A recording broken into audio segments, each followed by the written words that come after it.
নমস্কার, দেখছেন কলকাতা টিভি। আমি সুদীপ্ত রয়েছে আপনাদের সঙ্গে। শুরু করছি বিষয় বিদেশ। ইসরায়েলের ওপর হামাসের হামলার বর্ষপূর্তির আগে পশ্চিম এশিয়ার পরিস্থিতি তৃতীয় বিশ্বযুদ্ধের আশঙ্কা উস্কে দিল। মঙ্গলবার রাতে ইসরায়েলের রাজধানী তেল আভিভকে লক্ষ্য করে প্রায় 200টি ক্ষেপণাস্ত্র হামলা চালায় ইরান, যার তীব্র নিন্দা করে ইসরায়েলের পাশে দাঁড়িয়েছে জার্মানি, ব্রিটেন ও আমেরিকা। ইসরায়েলের প্রধানমন্ত্রী বেঞ্জামিন নেতানিয়াহু ইতিমধ্যেই হুঁশিয়ারি দিয়েছেন, এর ফল ভুগতে হবে ইরানকে। পাল্টা হুঁশিয়ারি দিয়েছে ইরানও। ইরানের সঙ্গে কূটনৈতিক সম্পর্কের ইতিহাসে পাশে রয়েছে মধ্যপ্রাচ্যের একাধিক দেশ এবং রাশিয়া ও চীন। ফলে ইসরায়েল প্যালেস্তাইনকে কেন্দ্র করে দুভাগে ভাগ হয়ে যাচ্ছে গোটা বিশ্ব। তৃতীয় বিশ্বযুদ্ধের দামামা বাজতে চলেছে বলেই মনে করছে আন্তর্জাতিক মহল।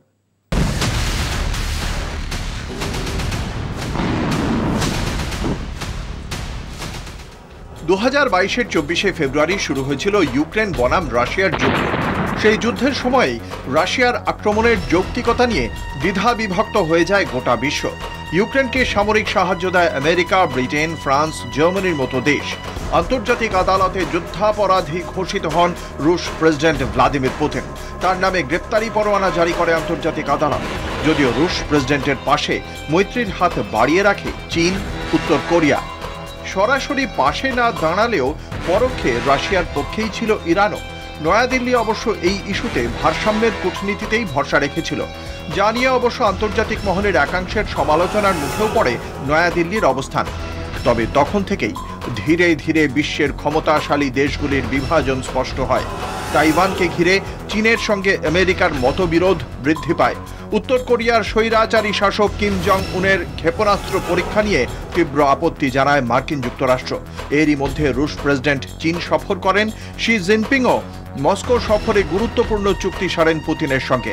রুশ ইউক্রেন যুদ্ধ যখন 1.5 বছরের মাথায়, ঠিক তখন গত বছরের 7ই অক্টোবর ইসরায়েলের তেল আভিভে হামলা চালায় প্যালেস্তাইনের হামাস গোষ্ঠী।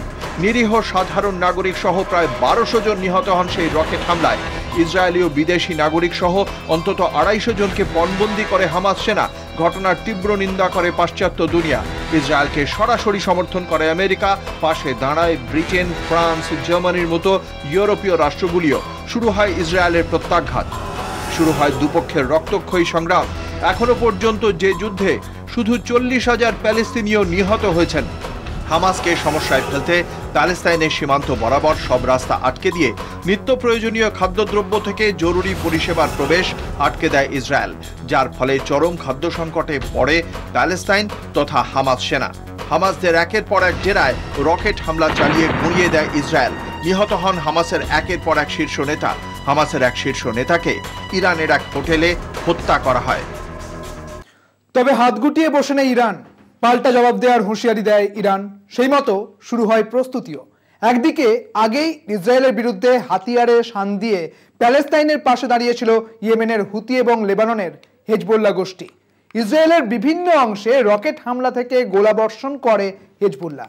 হুতি গোষ্ঠীও জলপথে ইসরায়েলকে সাহায্যকারী জাহাজ বা বিভিন্ন পণ্যবাহী জাহাজের ওপর হামলা চালায়। ফলে ইসরায়েলের পাশাপাশি অন্যান্য দেশের কাছেও চক্ষুশূল হয়ে ওঠে প্যালেস্তাইনের পাশে থাকা ইয়েমেন। ইসরায়েলের প্রথম থেকেই অভিযোগ ছিল, ইয়েমেন এবং লেবাননকে অস্ত্রসহ জাতীয় সহযোগিতা করছে ইরান। কার্যত এই বক্তব্যকে সমর্থন করে মার্কিন যুক্তরাষ্ট্রীয় এগিয়ে আসে, কিন্তু তাদের বিরুদ্ধে ওঠা অভিযোগ অস্বীকার করে ইরান। এরই মধ্যে ইজিপ্টের মধ্যস্থতা ও আলোচনার টেবিলে দুই পক্ষকে বসিয়ে সমস্যা সমাধানের যাবতীয় প্রচেষ্টা কার্যত ব্যর্থ হয়। ঠিক এই পরিস্থিতিতে মঙ্গলবার ইরান প্রায় 200 রকেট হামলা চালায় ইসরায়েলের রাজধানী তেল আভিভে, যার তীব্র নিন্দা করেছে পাশ্চাত্য দুনিয়া। পশ্চিম এশিয়ার উত্তেজনা বৃদ্ধির জন্য ইরানকেই দায়ী করেছে America. German chancellor Olaf Scholz, British প্রধানমন্ত্রী কেইর স্টারমার ইরানের কড়া সমালোচনা করেছেন। ইরান তাদের আকাশসীমা বন্ধ করলে, হামলা করলে পরিণতির জন্য আমেরিকাকে তৈরি থাকার হুঁশিয়ারি দিয়েছে।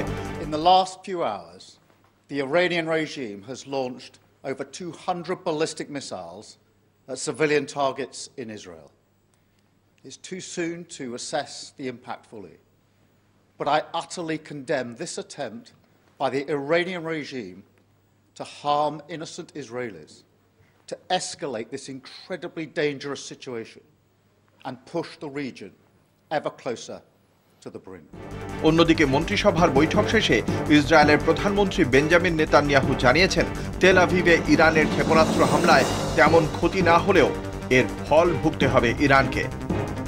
কলকাতা টিভি। তাহলে কি দাঁড়ালো? এই মুহূর্তে ইরানের পাশে প্রত্যক্ষ বা পরোক্ষভাবে রয়েছে রাশিয়া, চীন। যেখানে শত্রুর শত্রু আমার মিত্র, এই কূটনীতিতে ইরান পাশে পাবে উত্তর কোরিয়াকেও। এছাড়া মধ্যপ্রাচ্যের একাধিক দেশ থাকবে ইরানের পাশে। অন্যদিকে ইসরায়েলকে পূর্ণ সমর্থন জানিয়েছে ইউরোপের অধিকাংশ দেশ, সর্বোপরি পাশে রয়েছে ওয়াশিংটনও। সব মিলিয়ে পশ্চিম এশিয়ার পরিস্থিতি তৃতীয় বিশ্বযুদ্ধের দামামা বাজিয়ে দিচ্ছে বলেই মনে করছে কূটনৈতিক মহলের এক অংশ। ইসরায়েলে থাকা নাগরিকদের সে দেশের সরকারি নির্দেশ মতো সতর্ক থাকতে নির্দেশ দিয়েছে নয়াদিল্লি। পাশাপাশি আলোচনার মাধ্যমে সমস্যা সমাধানে এগিয়ে আসার আহ্বানও জানানো হয়েছে। তবে তৃতীয় বিশ্বযুদ্ধের আশঙ্কার পারদ ক্রমশ চড়ছে, যা উপেক্ষা করার কোনো জায়গা নেই। তবে সবকিছুই সময় বলবে।